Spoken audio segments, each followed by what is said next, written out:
Officiellement officieux et officieusement officiel. Welcome to Godio TV. Welcome to Godio TV. Godio TV, c'est toute une aventure. Microphone politique. Qui a dit quoi? Alors, bonjour monsieur Antoine Glozet. Bonjour. Bonjour. La France, on dit l'Afrique francophone appartient à la France, a toujours appartenu à la France.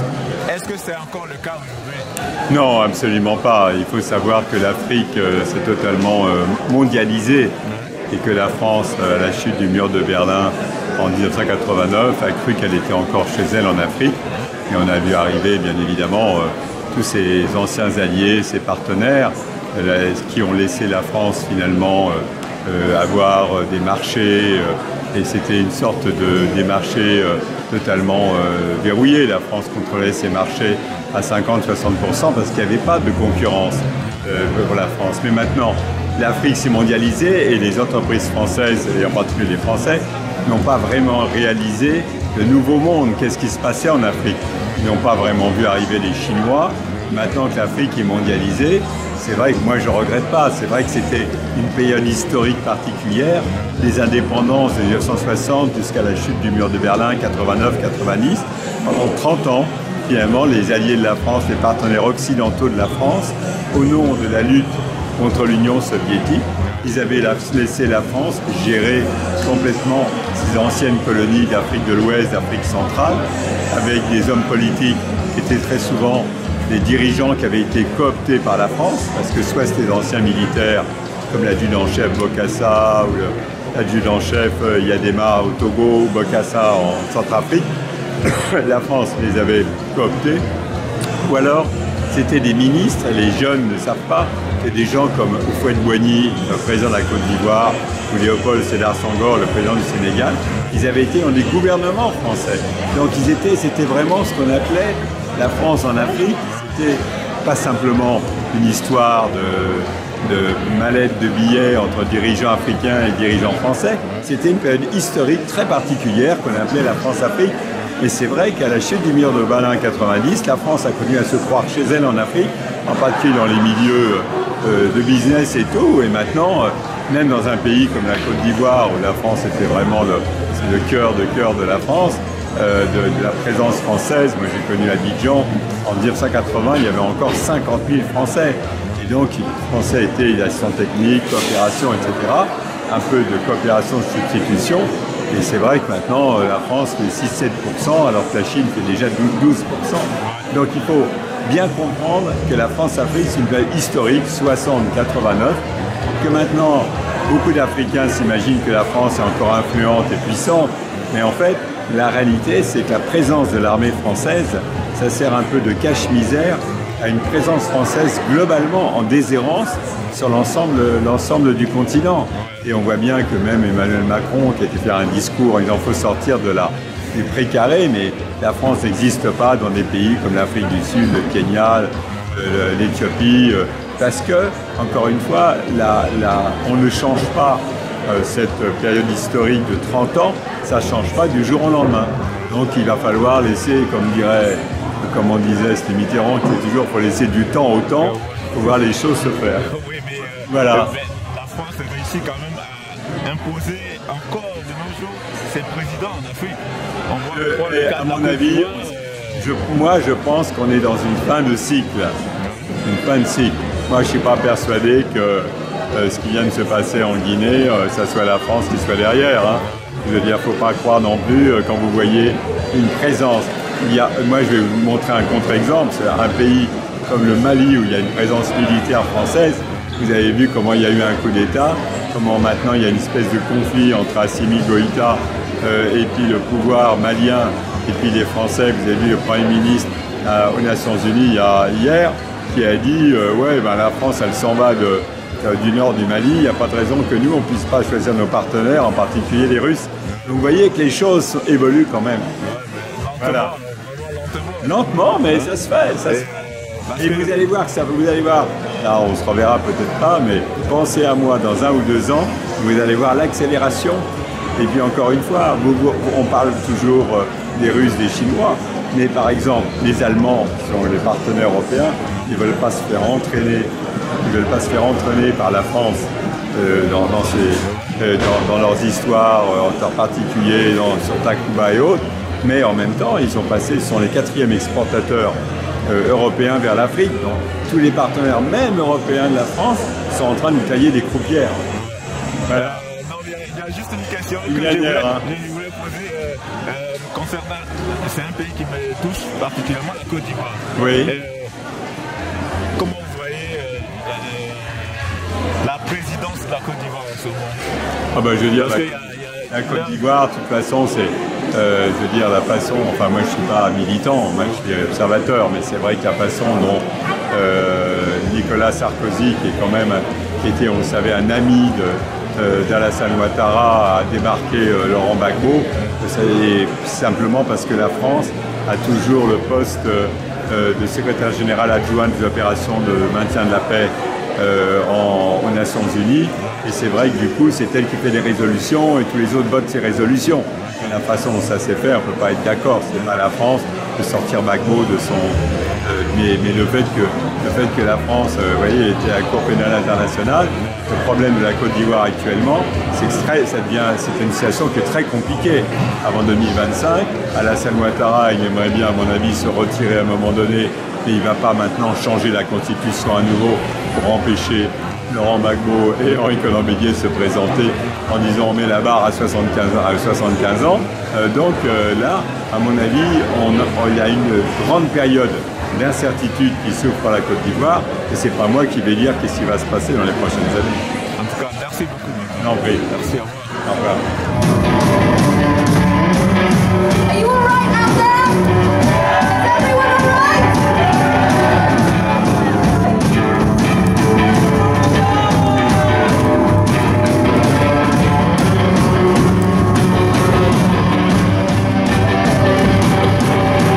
On avait oublié la chance que nous avions. On a vu s'envoler un par un les avions. Tirer de nos cœurs avec des catapultes. On se visait le cœur en hurlant. T'es Chili? Ouais, Chili, ouais. Ça fait combien de temps ton groupe existe?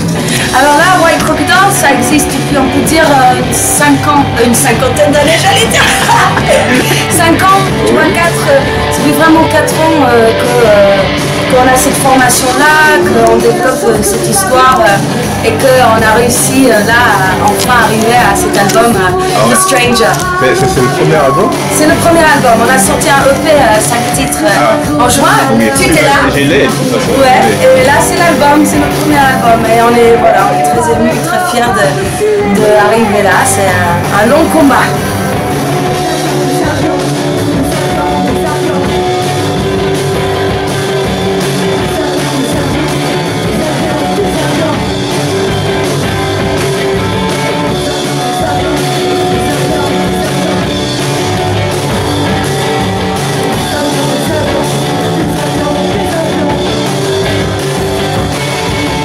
On s'est rappelé la chance que nous avions.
les deux larmes. Michel Gaudin des Mers, poète. Extrait de La Dame à la Faux, un échange de propos entre Magnus, qui est l'homme de la vie, et Divine, qui est sa promise, en fait.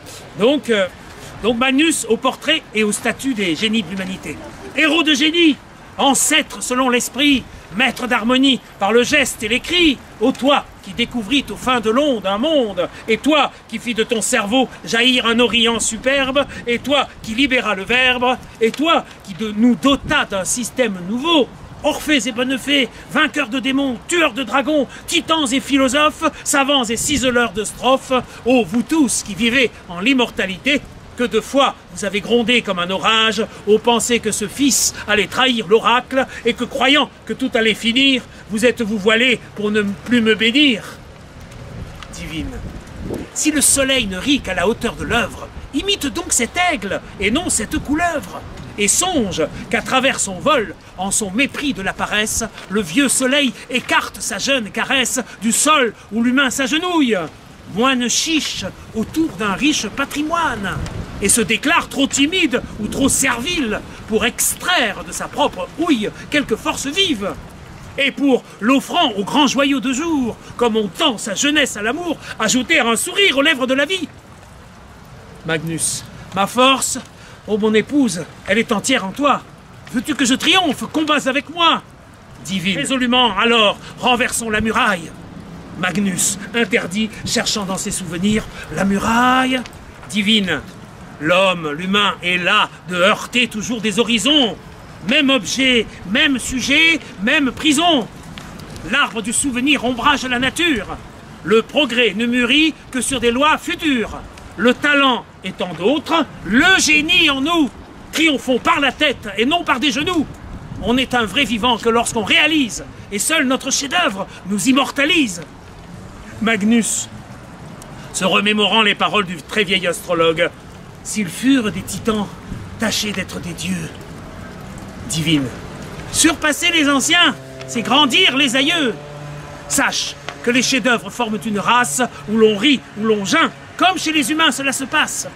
Un chef-d'œuvre tout seul a des chagrins d'aïeul qui survivraient à sa tendre famille.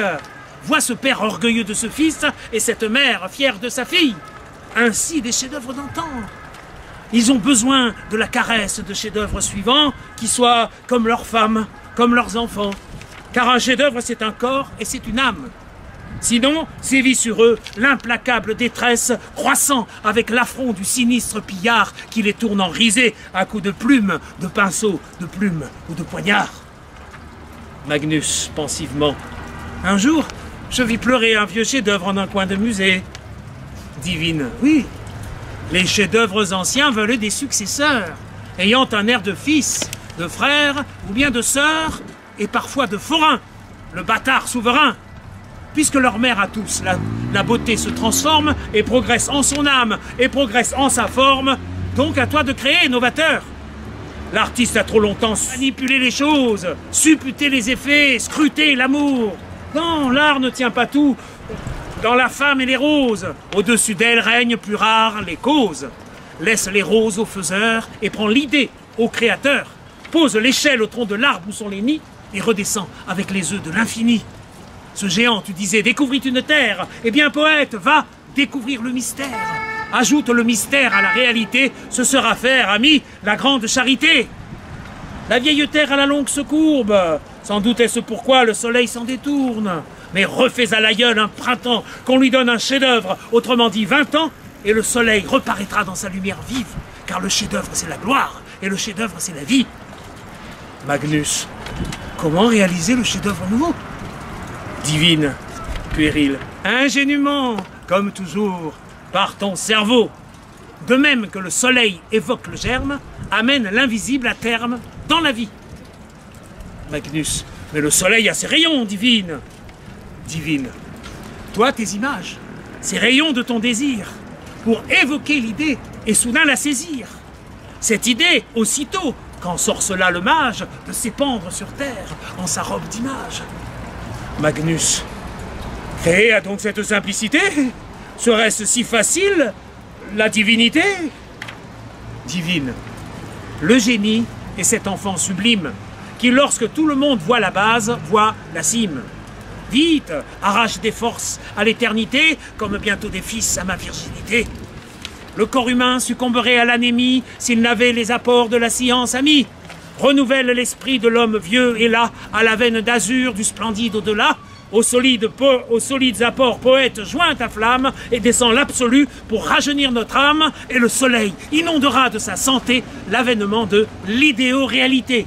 Car nous aurons, brisant les anciennes mesures, marié les humains avec les idées pures. Magnus la contemplant.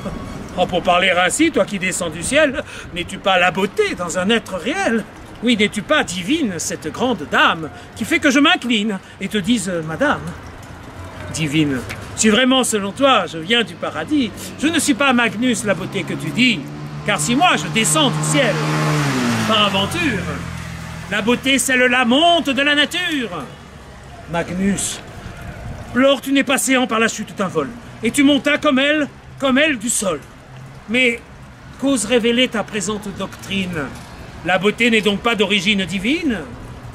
Divine, crois-moi, la beauté part de la réalité, pour conquérir par l'humain l'idéalité. La beauté, mon poète, est d'origine humaine. Si c'est Dieu qui l'attend, c'est l'humain qui l'amène.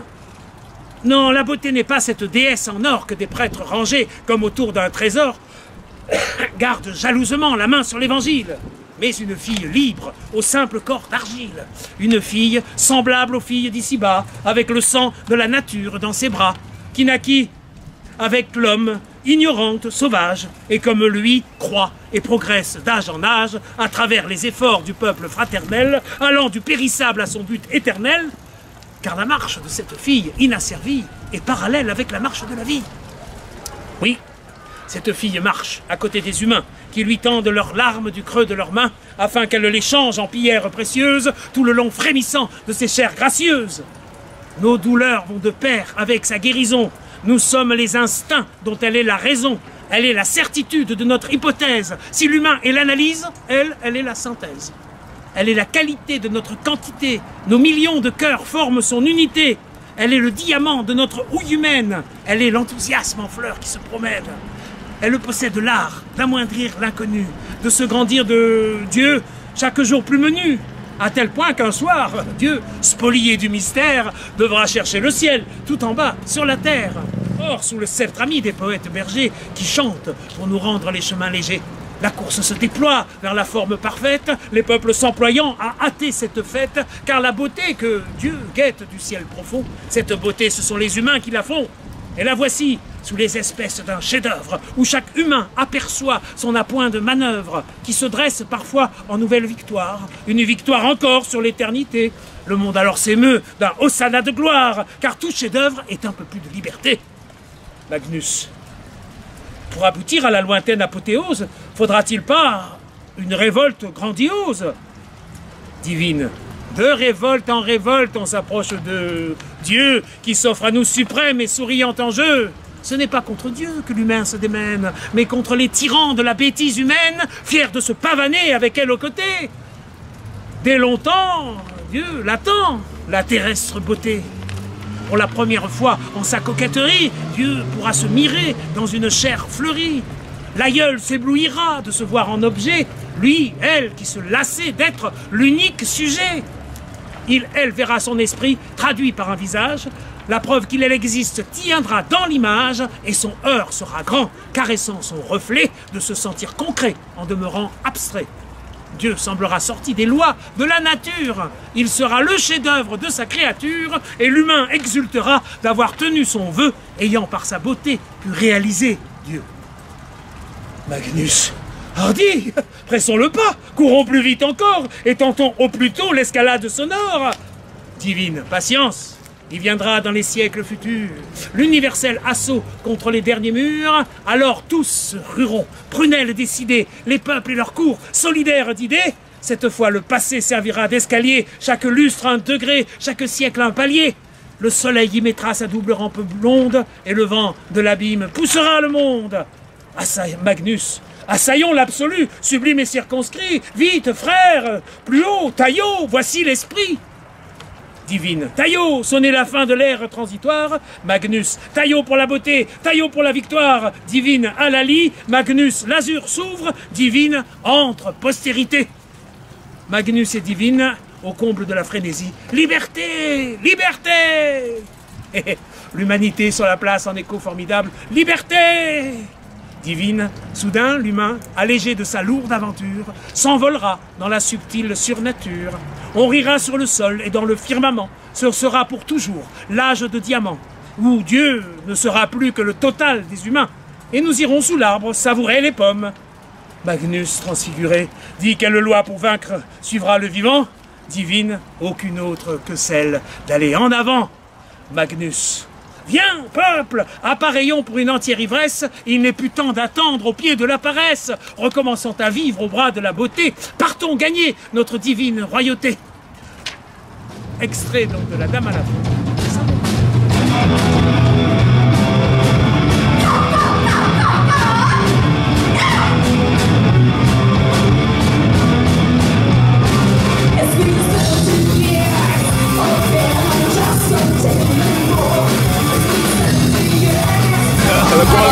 Dis-moi ton nom et puis le nom de ton groupe, ça ira.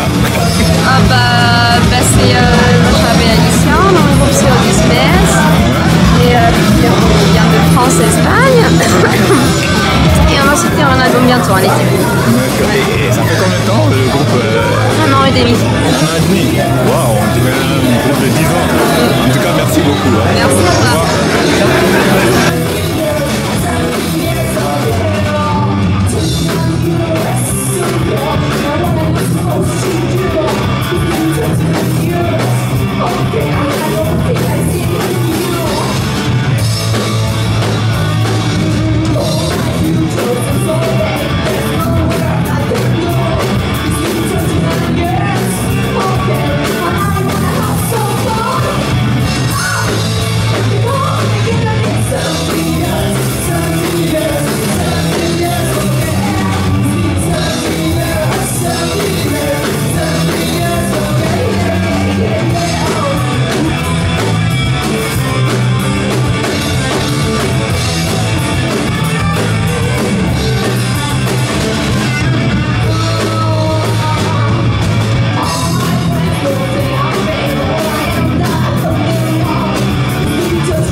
Enquête parallèle.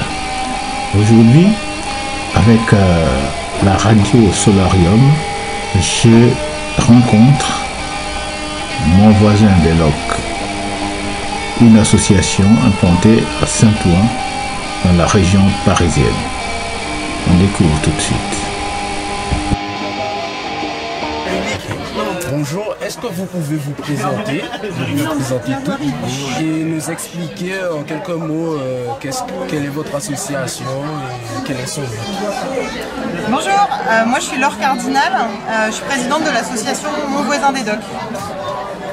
Bonjour, Sylvie Lemaire, membre du conseil d'administration de Mon Voisin des Docks. Voilà, et Céline, vice-présidente de l'association Mon Voisin des Docks. Et l'association, donc Mon Voisin des Docks, on a été créé en 2013 au moment des premières installations, enfin des premiers achats dans le quartier pour s'installer dans le quartier des Docks. Et notre association, elle a vocation à créer du lien social entre les nouveaux habitants avec les anciens habitants, permettre aux nouveaux habitants de s'installer dans une ville qu'ils ne connaissent pas forcément. Et c'est aussi engager des dialogues avec les différents acteurs de la ville.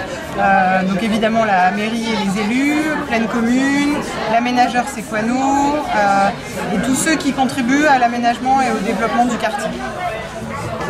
Donc, du coup, J'aimerais savoir quelles sont les activités que vous proposez au sein de l'association.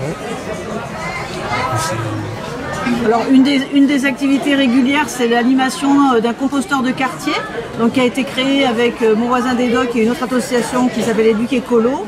Et donc on a des composteurs donc sur le parvis, c'est le parvis des Bateliers, qui est un centre de rencontre des habitants du quartier. Et donc 3 fois par semaine, il y a des permanences.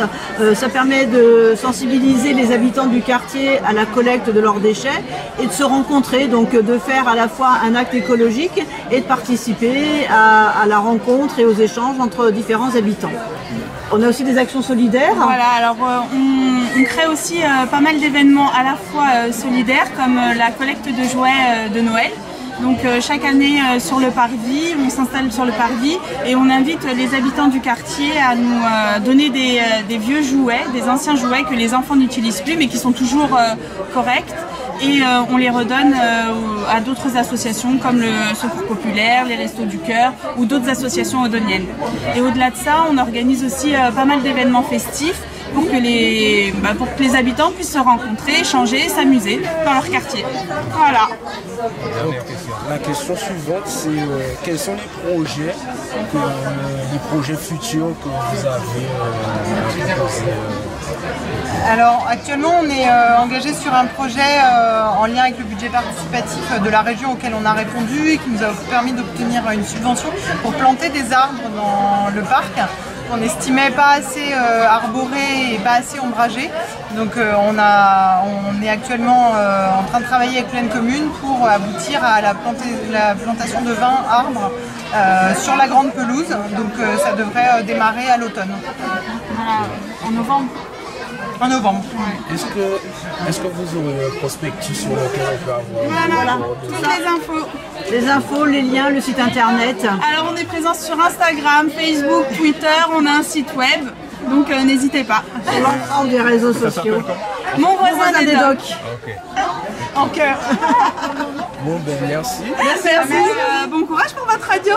Au revoir.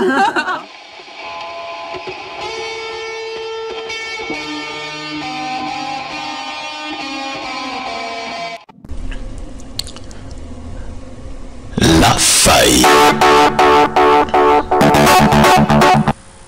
Bonjour. Avoir l'impression d'échouer avant même d'entreprendre. Quel sentiment de vaincu. Bienvenue à Transmission, le journal officiel des 3W.web. La cour.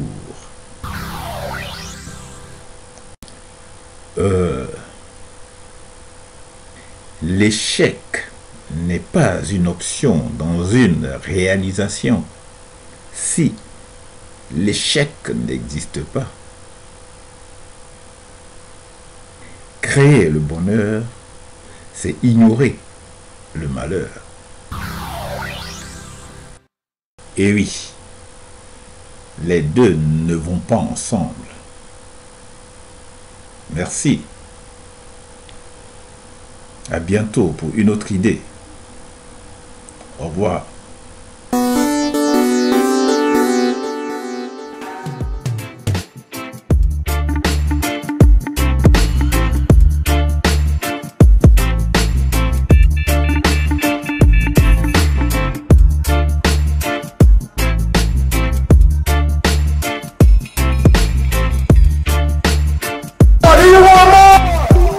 Bonjour, c'est Loana pour notre mini-festival reggae.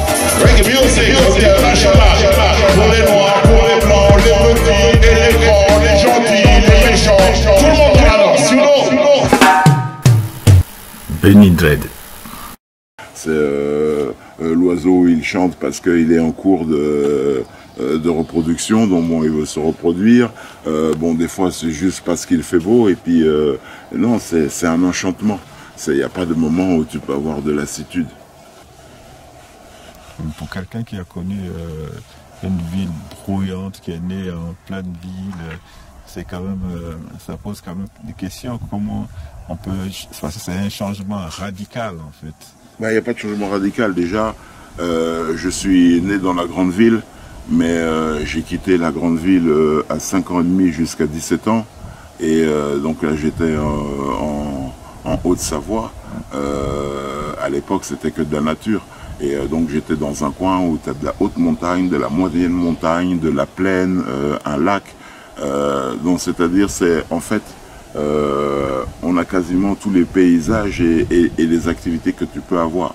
Toi, tu vas te baigner à la mer, on allait se baigner au lac. Tu as les activités donc dans la plaine, hein, c'est plat, tu peux faire ce que tu veux. Tu as la moyenne montagne, donc bon là tu vas faire de la randonnée. Tu as la haute montagne, tu vas faire de la varap, tu vas faire du ski. Bon, et puis voilà, et après tu apprends. Il y a les champignons, il y a les baies de ceci, les fruits de cela, non, c'est... je veux dire, c'est ce que je te disais hier, c'est tu vis dans un miracle qui n'a de cesse de produire d'autres miracles. C'est un miracle permanent. Mais donc bon, pour ça, il faut avoir un peu des yeux et donc laisser aller sa sensibilité naturelle en fait. Voilà. À un moment donné, c'est un choix qu'il faut faire. En fait, c'est pas un choix. C'est pas un choix parce que je crois que ça s'inscrit naturellement dans tout homme. Hein, c'est-à-dire pourquoi les gens ils veulent se barrer en vacances et aller prendre un petit coin de calme, c'est parce qu'il y a des choses, ça s'inscrit dans la vie de l'homme. Et donc la vie urbaine, l'organisation urbaine nous en a privé, nous en prive. Mais tout le monde est en manque de ça. Et donc combien il y en a qui partent faire une tournée de vélo, chercher un parc ou de la verdure, de la nature, hein, donc ça s'inscrit naturellement dans l'homme. C'est-à-dire ce qui s'inscrit pas naturellement dans l'homme, c'est la vie en ville. La vie en ville, tu es obligé de l'apprendre, tu es obligé de faire des concessions, tu es obligé de te soumettre. Il n'y a pas ça dans la dimension naturelle. Tu vois, il n'y a pas ça. Et donc, naturellement, tu vibres avec. Il y a un moment donné où tu vivras avec. C'est-à-dire, c'est non, l'oiseau qui chante le matin, c'est vachement mieux que le camion de police qui passe en bas de chez toi, toute sirène hurlante, tu sais. Ouais. Ça nous amène sur un terrain mystique, ça. Écouter les oiseaux chanter, les comprendre, les chants des oiseaux, la vie des plantes et tout. Mais en soi, je te dis, ça te ramène à une réalité. Et donc, ça te démontre que le mystique est très présent dans la réalité, dans la vraie vie. Tu sais, il y a plein de magie. Un arbre, la nuit, il change son diamètre. Il réagit à la pleine lune, donc il peut être la nuit, le diamètre des arbres n'est pas le même, et il peut s'accroître encore plus quand c'est la pleine lune.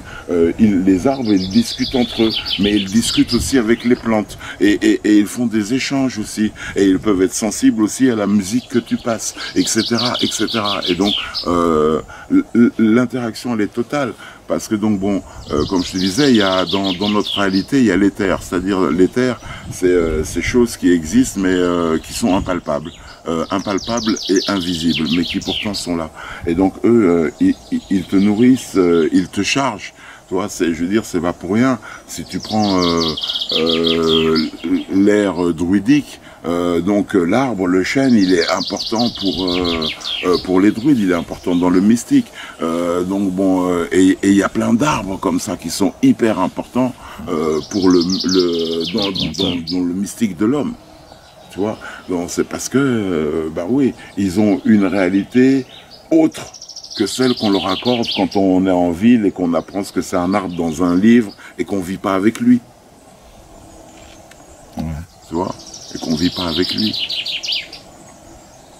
Ça rend sage de vivre en pleine nature. Alors, écoute, bon, la sagesse c'est quelque chose qu'on peut acquérir. Mais donc bon, c'est la volonté première que doit avoir l'humain pour la trouver. Parce qu'après, si t'es con, et puis tu peux aller dans la nature, tu seras un con dans la nature, point final. Tu vois, non, ça c'est des démarches personnelles, c'est des volontés personnelles. Hein, c'est ouais, des choix qu'il faut faire et pas qu'il faut faire, des choix qu'il faut vouloir. Tu vois, il faut les vouloir.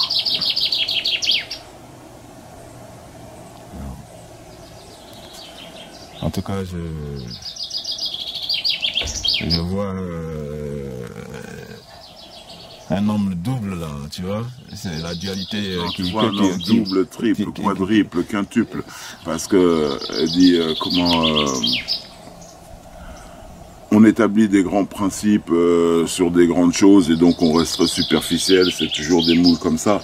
Mais donc quand on parle de biodiversité, la biodiversité nous habite nous aussi.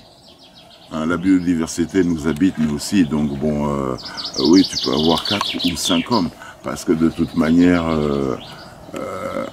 c'est ça la capacité de l'homme, c'est capacité d'adaptation. Donc bon, à chaque situation, tu donnes une réponse.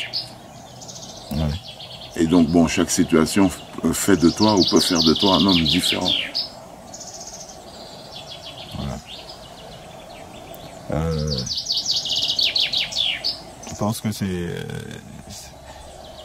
ça c'est définitif, tu vas, on ne sait jamais, mais tu vas rester, selon toi, tu vas rester dans la nature jusqu'à longtemps, on va dire. Non, je peux pas dire ça. Là, j'y suis très bien, je souhaiterais pouvoir y rester, mais il y a quand même des éléments qui peuvent t'obliger à partir, hein. L'âge, donc bon, plein de choses. Donc non, il n'y a rien de définitif dans la vie, il n'y a rien de définitif. En tout cas, pour l'instant, tu es là. Ah oui, pour l'instant, je suis là, je kiffe et j'ai même du mal à passer le portail, c'est-à-dire sortir, chaque fois que je dois sortir chez moi, même si c'est pour une demi-heure aller chercher du pain, c'est une blessure. Elle me donne tout, elle me donne à manger, et me fait vivre, et il soigne mon cœur, mon corps, mon âme. Je veux dire, je sais pas, c'est les mecs payent très cher des psychiatres qui peuvent rien pour eux, et qui cherchent la main à toi, alors que les mecs cherchent la même chose. Tu sais. Est-ce que le fait d'être en pleine nature et avoir une connexion, est-ce que ça aide? Une connexion internet, on va dire. Ça aide à être en relation avec les autres qui ne sont pas... Bon, on va faire simple, c'est-à-dire on va prendre les mots dans leur sens premier et plein. Donc tu as dit connexion.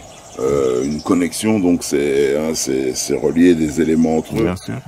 Donc les hommes, oui, ont besoin d'être reliés entre eux. Donc j'ai des amis qui sont loin, etc. Et donc bon, ça aide à maintenir ces contacts. Mais après, donc bon, des connexions, on a toutes sortes, y compris le téléphone. Alors bon, aujourd'hui, on considère les choses selon le coût. Hein. Mais donc bon, moi personnellement, je préfère le téléphone parce que il y a moins de dépendance au système, il y a moins de pièges du système sur ton chemin, etc. Donc bon, voilà. Après, bon, est-ce que c'est nécessaire? Je sais pas. Moi, je sais que j'ai vécu très longtemps sans ces outils pour la simple raison qu'ils n'existaient pas. Donc quelque part, il reste dans ma tête que la chose est possible. Voilà, c'est tout. Hein, comme tu vois, mon téléphone, je sais pas où il est. Donc l'ordi, peut-être je l'ouvrirai ce soir, peut-être pas. Peut-être je l'ouvrirai dans 3 jours ou dans 4 jours. Hein, voilà, ça manque pas. C'est-à-dire, en fait, dans ces choses-là, il n'y a quasiment rien d'essentiel. Moi, le net, il m'a beaucoup aidé pour apprendre des choses, savoir comment on cultive ceci ou cela, comment on monte des supports de tomates avec des bambous ou des choses comme ça. Ça, voilà, c'est essentiellement à ça qui me sert, hein, à quêter de la connaissance. Mais après, bon, dans les rapports humains, je trouve que c'est un outil plutôt négatif. Ah ouais. Donc moi je m'en sers pour mes contacts humains et mieux c'est. Oui, mais négatif, Enfin, quelque part, on est quand même obligé bah, non, mais la réponse pour moi c'est non, donc après tu peux étayer, ouais, mais c'est non, mais argumenter comme tu veux. Ouais, mais c'est non, mais tu l'utilises quand même, donc c'est non, mais tu l'utilises quand même. Quelque part, on trouve c'est quand même nécessaire quelque part. C'est pas nécessaire, c'est-à-dire comme j'aime à te le rappeler, sagesse ou pas sagesse, je suis un être humain avec donc toutes ses forces et toutes ses faiblesses. Donc bon, effectivement, c'est plus simple et moins coûteux que je passe par Facebook pour laisser un message à mes amis chiliens, que je les appelle au téléphone, où il faut que je me soucie du décalage horaire, donc bon, et c'est cela, et qui va avoir un certain coût, alors que effectivement cet outil-là, il est gratos. Mais donc bon, quand Babylone met à ta disposition un outil gratos, il faut te méfier, parce que chez lui, il n'y a jamais rien de gratuit. Il faut que tu payes d'une manière ou d'une autre. Donc voilà, tu payes d'une manière ou d'une autre. Et donc dans le réseau social, ce que tu payes, c'est déjà la perte totale de ta vie privée. Ce que tu perds, c'est ton libre arbitre, parce qu'on va t'imposer de ne pas parler de ceci ou de ne pas parler de cela.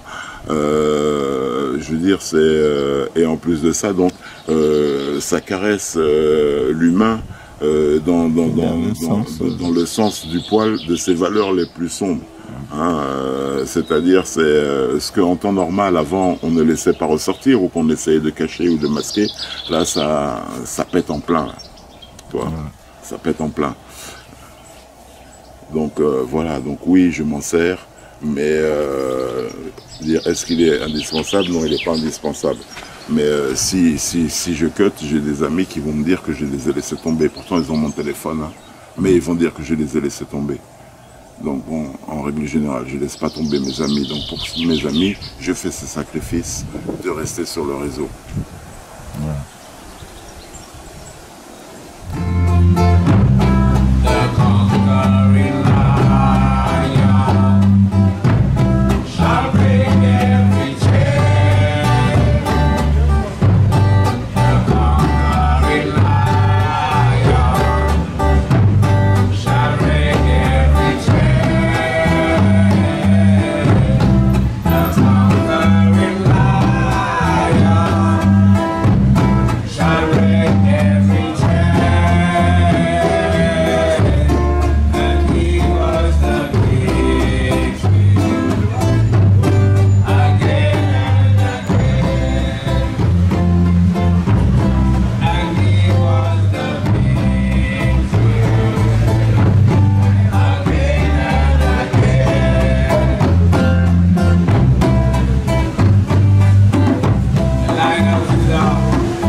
chanteur, c'est un black. J'aime bien les chants, ça les blagues. Et maintenant, il y a beaucoup de chanteurs. A bientôt sur Gojo TV.